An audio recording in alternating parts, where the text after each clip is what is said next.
start the stream, so Okay. should be good. Share it, or is it already shared? Oh, I'll share it again. Okay.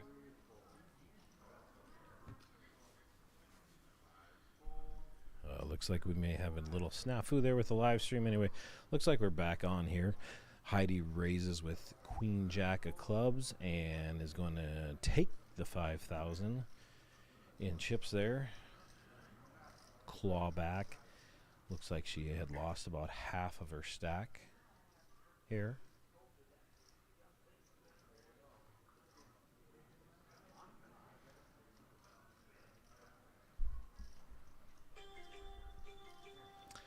Oh, maybe I should turn off my notifications. It's a fantasy football day. And this is what happens when you have 6 fantasy football leagues you're in. You literally lose your mind. Actually, you probably stop paying attention when you start to have that many leagues. You just kind of lose focus a little bit. So maybe next year I'll drop 1 or 2 of them. All right, back to action here. Probably going to have to reconnect here after this hand. Todd looks like he raises under the gun +1 with Jack 9. He raises to 7,000. Craig, actually, I'm going to reconnect right now.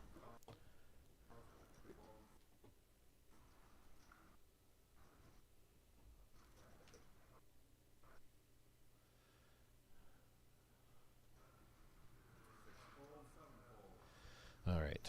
So Craig called. Nick called with ace 10. And Heidi is contemplating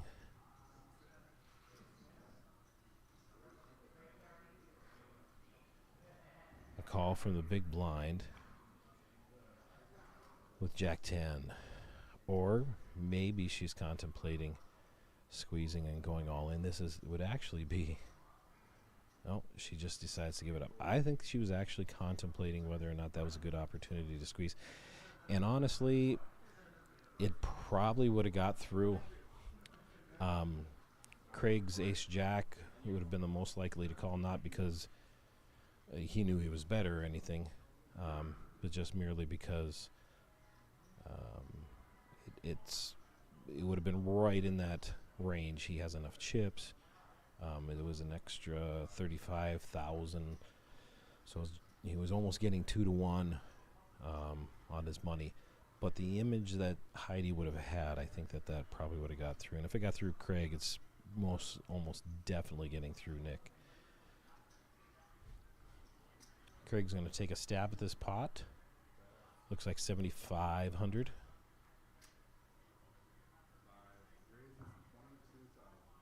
And Nick calls. Both are having 2 pair here with the ace with the ace as the high card.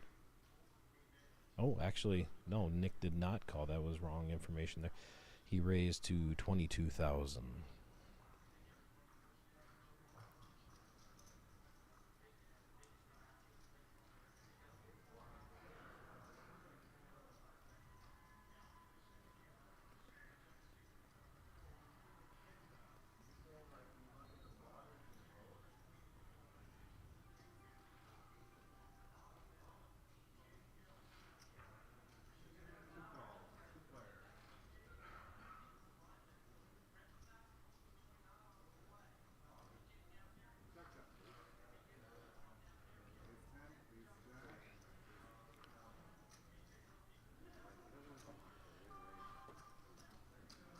All right, looks like I need to update the details. So, everybody, bear with me again here.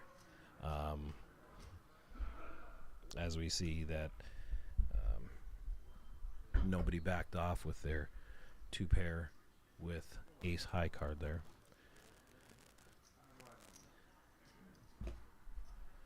I have to figure out how to update the details.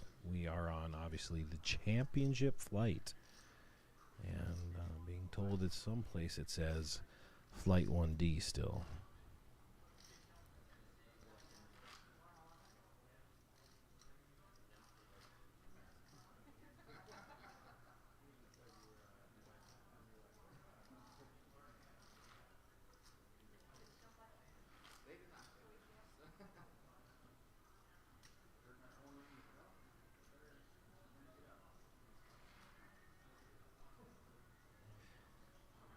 think that's when we hit the live button, so we may...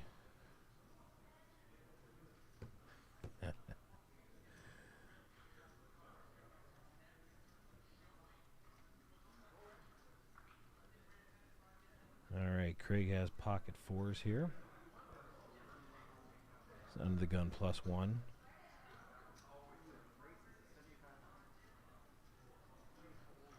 Raises to 7,500.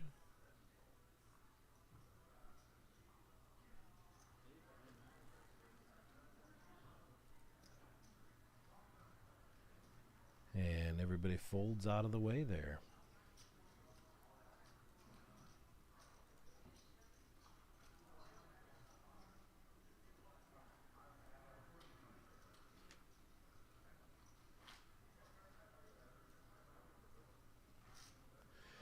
Again, this is the final day of the 2022 Red River Valley Poker Championship.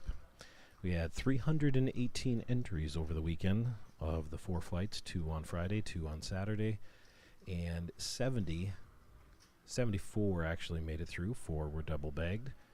They got paid out $4 per thousand for their smaller stack and still playing their other stack.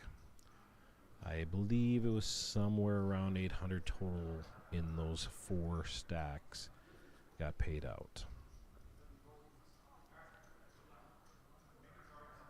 Heidi with ace-10 of diamonds. With, I believe she has about, well, here it says 30,000. She raised to 7. She has 30,500 behind. Todd calls with 7-3 of diamonds. Oh my. I believe he's going to check here. And Heidi will probably c-bet about 11,000.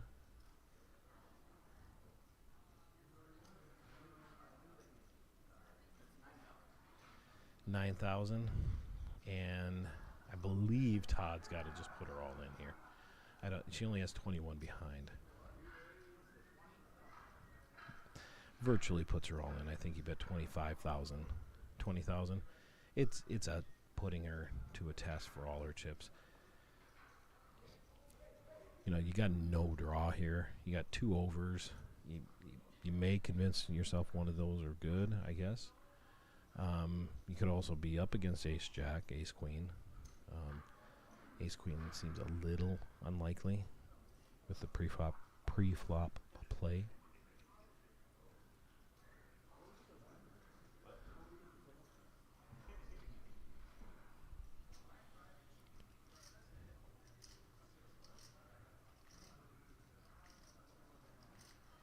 I mean, you could also be up against ace-5, ace-3, ace-7. Those seem much more likely, honestly. And so you're really down to 3 outs. And Heidi, you know, this is one of those things. I was going to say with her 40,000 in chips.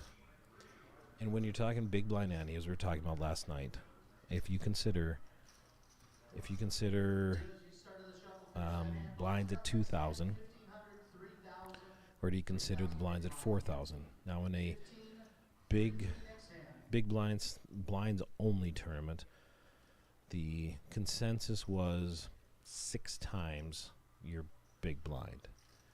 In an ante tournament, it was always about 8 to 9 times the big blind. So in this case, that would still apply here, so you'd still need 16, 18,000 to shove in a tournament like this. In a World Series tournament, people shove a lot deeper because the stacks are much deeper. And if you get down to anything near 15 big blinds or below, you're getting called off. There's not very much equity in shoving.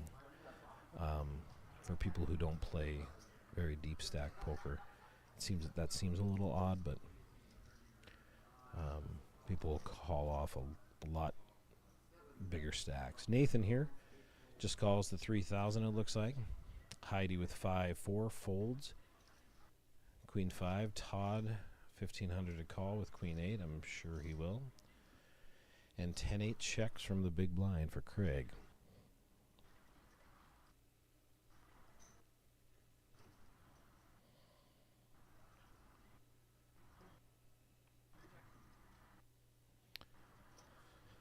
Flop being ace 6-7. Nathan decides to see where his eights are. See if anybody has an ace.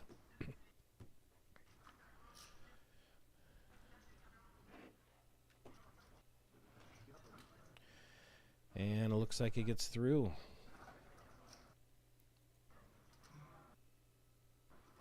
Gonna reconnect here again. Hand 16 of the last day. Looks like we got about 15 hands. Actually looks like 14 hands. So about one every 2 minutes, which is not a bad pace of play.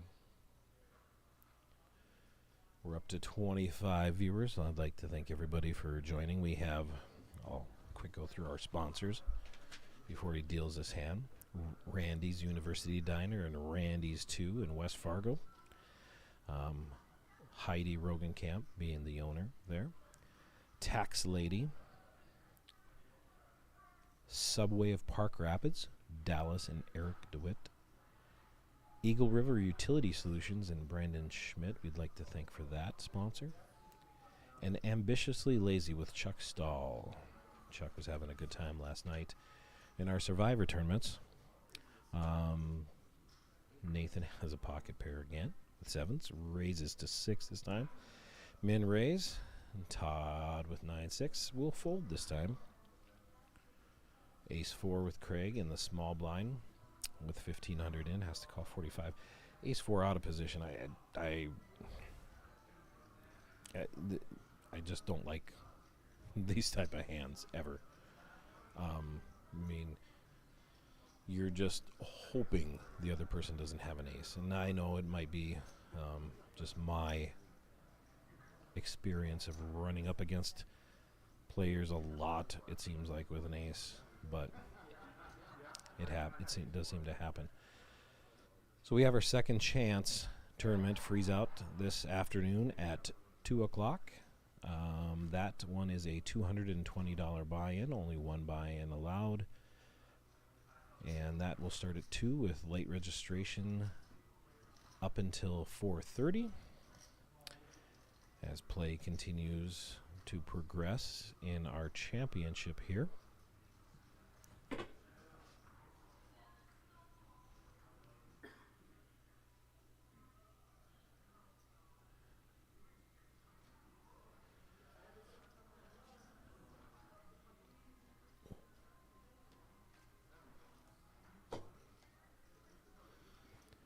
I'm making so much noise back here, if you can hear. A7 for Chad. Folds. Everybody's folding around. Todd going to use his big stack here. And looks like he raises with King 8 to 6,000. Just a nice small raise in the cutoff. Queen 4 folds in from the button. And Nick has pocket 5s. Decides to see a flop. Checks. Todd checks. Turned as an ace. And Todd's going to represent the ace. A perfect card to represent on. And sure enough, takes it down. Fives play about as good as ace 4 there, honestly, I think. You'd actually be better off hoping your opponent has aces, kings, queens, jacks, something like that there, and you flop a set. Obviously, it's just a pair of fives. You don't know what your opponent has. There's no more information Nick tried to gather. I think he was just looking to set hunt there and see what he could get out of Todd if he hit a set.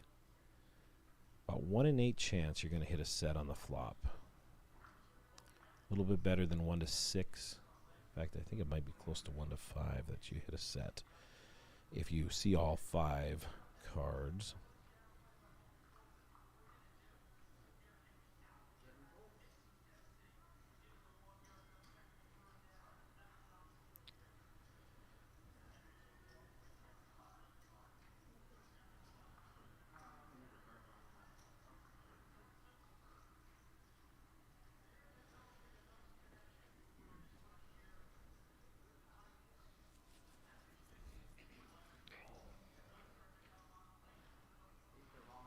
So Nathan actually folded, and Heidi moves all in with pocket sixes. This is always tough here. She does not have 9,500. It looks like she has about 25,000, maybe even 28. Obviously, she wouldn't be getting through in that situation. And she picks up 7,500 there. If I had to guess, it would be 27,000 she had. Okay. Yeah, so the 38,000 was right.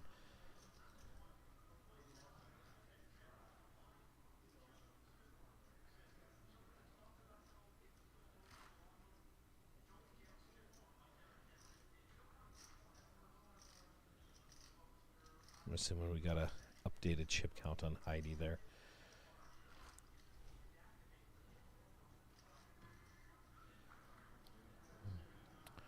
So the party was going pretty hard until I think it was about 1:30, 1:45 when the last players left last night here. Everybody was having a real good time on a Saturday night. We had 2 Survivor tournaments going. We had the Bomb Pot finishing up. The main tournament finished up at 11:30. We drew for seed cards, and some really weird sometimes things happen. Oh, we got some action here. A6 from our chip leader, Todd, raises and just gets flat called by Craig.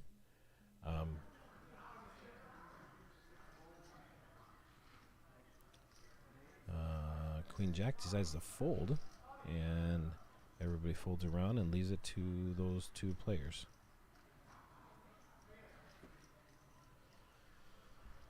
Flop is 4-5 king. Does Todd continue? He's going to c-bet here, represent.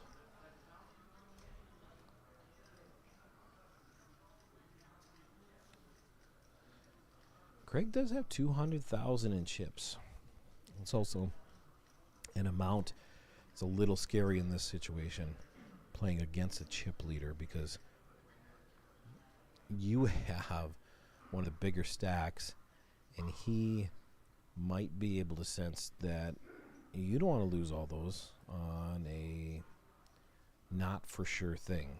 So you're actually more vulnerable with these stacks than you would be, say, what Roddy has, or Heidi, definitely Heidi, but even Nick at 108. It's much harder to bully someone with 108,000 than it is actually with 212,000 with those stacks. But Craig decides to go 17,000. Now, Todd doesn't know this. Todd's probably going to give it up with the ace. That's what he was representing. He probably thinks he got called by King Queen here or something like that, and he probably lets it go.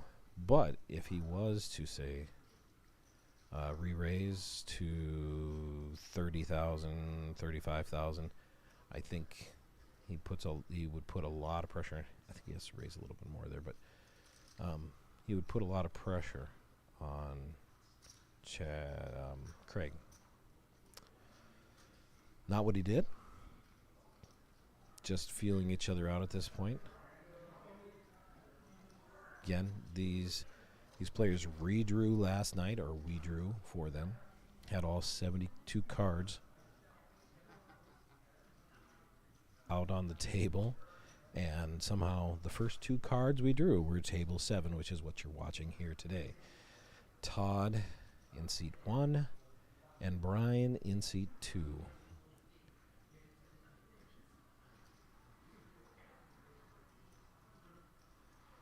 Chad with pocket 3s under the gun. Raises to 7,000. It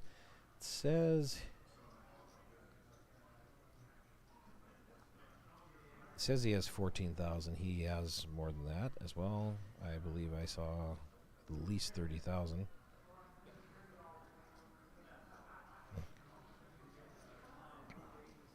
And Nick has Jack 10. Looks like he re-raises here. 18,000, 3-bet. Gonna put Chad. I think Chad goes here. No. He saves his Saves his monies. Again, yeah, sometimes stack size gets off, but I can see there, it looks like he has at least 30,000, maybe 35,000 in pink chips, 5,000 chips right there. So he doesn't have 14,000. So whenever you're watching these live streams, don't always get caught up necessarily in the chip sizes of some of these lower and mid stacks. They may be off. Sometimes they get off throughout the 2 hours. So anyway, back to they redrew last night. So it's unlikely a lot of these players have played against each other very much in their careers, and definitely this weekend. It's unlikely. Brian and Nathan have played against each other tons. And I think Nick has probably played with those occasionally. They're three of the more commonly cited. Nick definitely has been one of the more commonly cited players on the 701 Poker Tour. Roddy wakes up with queens. He's been pretty silent. It was 7% VPIP and never raising before the flop. So he 3-bets to 18-5. Brian 8-5 of spades. And Brian's got to know that. Oh, he floats the 10K. He knows he has to hit here, otherwise he goes. Brian may put him to a test here. I think he's got to check though. And he checks. Roddy's got to go all in here. Again, I can't see the stack, but I mean, if you have 41,000 and the pot is 62, and you're betting 16, you know, it for almost every poker player I know in this situation, they know they're calling your whole stack. It's never not getting to showdown.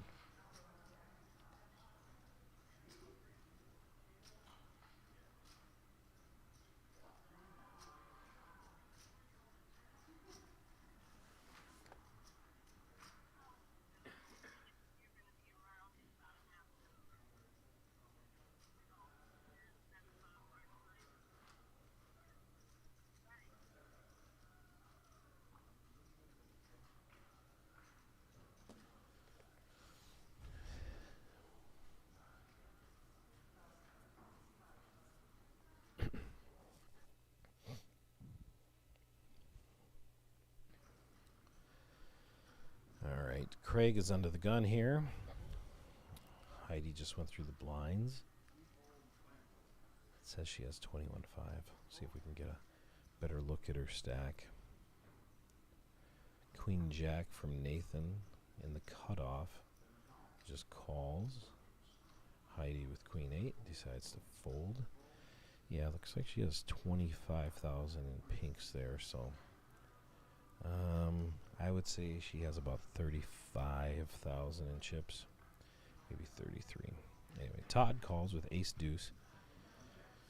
Checks to Nathan. Nathan has backdoor flush and straight draws. Bets 3,000 just to kind of get maybe a little bit more information. Just see where he might be at. Turn brings a 7. No help for either player, but it's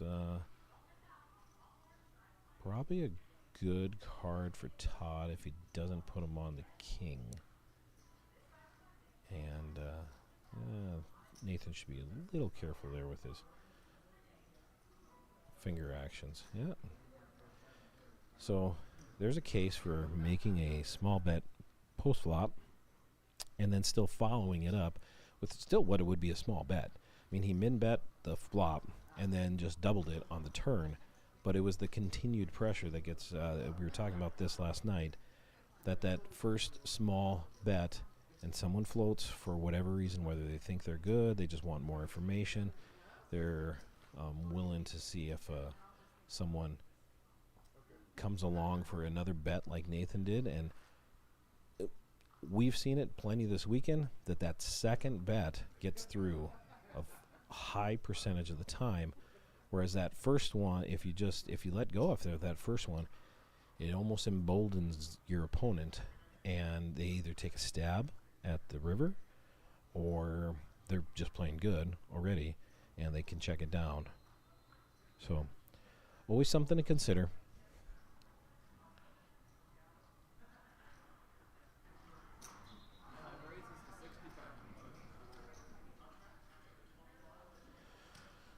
Nick with pocket threes raises to 65, gets looked up by Roddy. Nathan with ace 10 with 2 players in the pot before you with ace 10.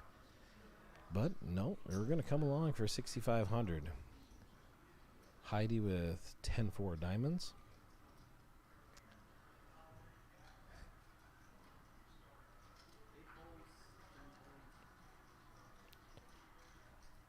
So I think we were talking about this last night too, that there was some different strategy. Heidi gets to play a little bit on the tour.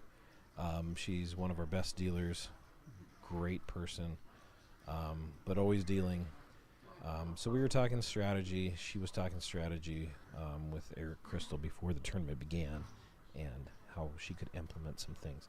Flop comes king, king, 8, 2 clubs. Todd flops a flush draw. See if he puts his big chip stack to use. Nick is good here. Can't know it. I mean, he's got to assume someone doesn't have a king, but he bets. It looks like he bets 8,000. Gets Roddy to fold. Most likely going to get Nathan to fold, but Todd will come along for sure. Again, this is. I mean, I don't even think he needed the flush draw to come along with this hand here. But he did have the flush draw. Jack on the turn. No help for either player. See if Nick continues with about a 13,000 chip bet here. Maybe he spices it up to 16. 16,000 is the bet.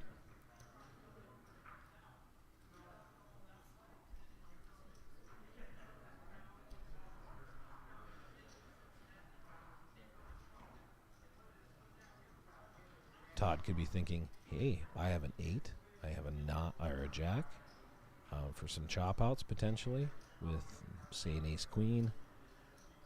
Maybe I hit a 7. Maybe I hit a club. But then he could be thinking, is my flush even good? But he calls. And and there's the club. And he's going to check. Nick is not going to check behind. Bets 25,000. I think Todd just calls here because of the full house capability. And Nick finds the bad news that he lost 57,000 on that hand, I believe. That puts Todd over the 500,000 chip mark early here on day 2.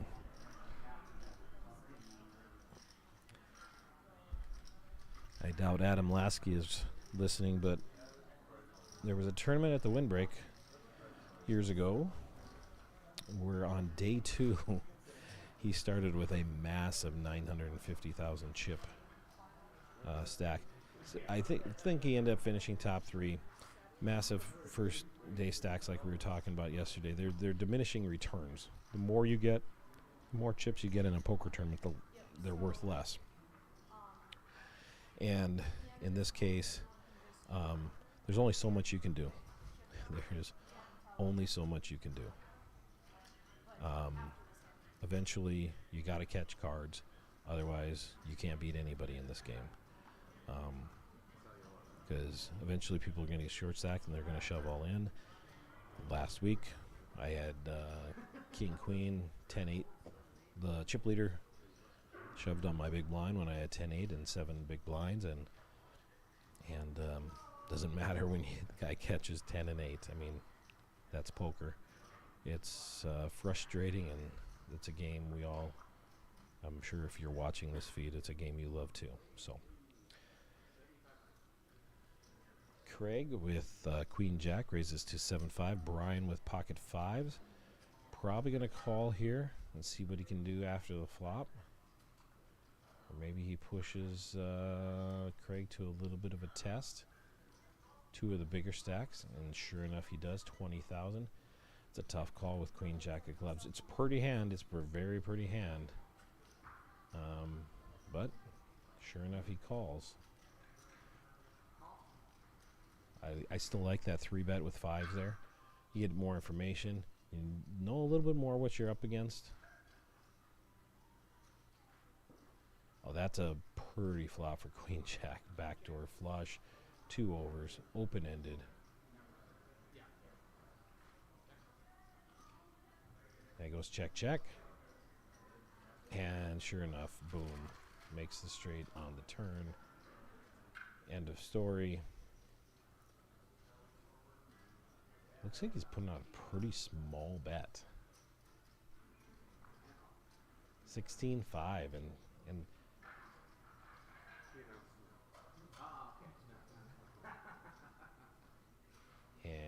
gets a call, I guess. 3 on the river. Not a card that would improve anybody's hand if Brian's thinking he's good. Craig probably now spices it up to 35, maybe 40. And Brandon Schmidt is playing, so he can't be commenting on me saying spicing it up, I guess. But 35 or 40, if the guy calls 16 and a half, I mean, you know, it's probably worth putting out a little bit extra rather than just raising to 30 or 25 or even double 33. I'd go to 35 to 40 myself.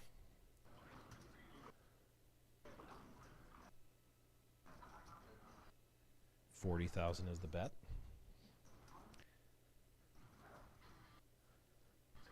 And I don't think Brian can call this. I mean, yeah, most situations you're going to be good unless you're up against. Oh, he calls the 40. I mean, the guy did not hit his pair. He put him on 2 big cards. Just unfortunate for Brian, it was the 2 cards that improved Craig's hand without hitting a pair.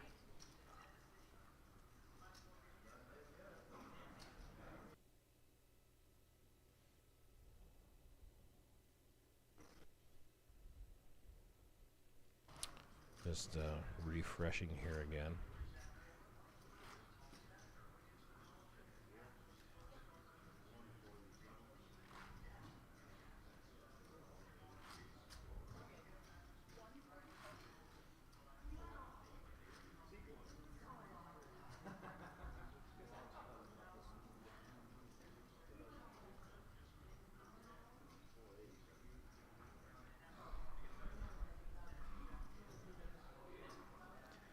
All right, back to the next hand here. Looking at the stats.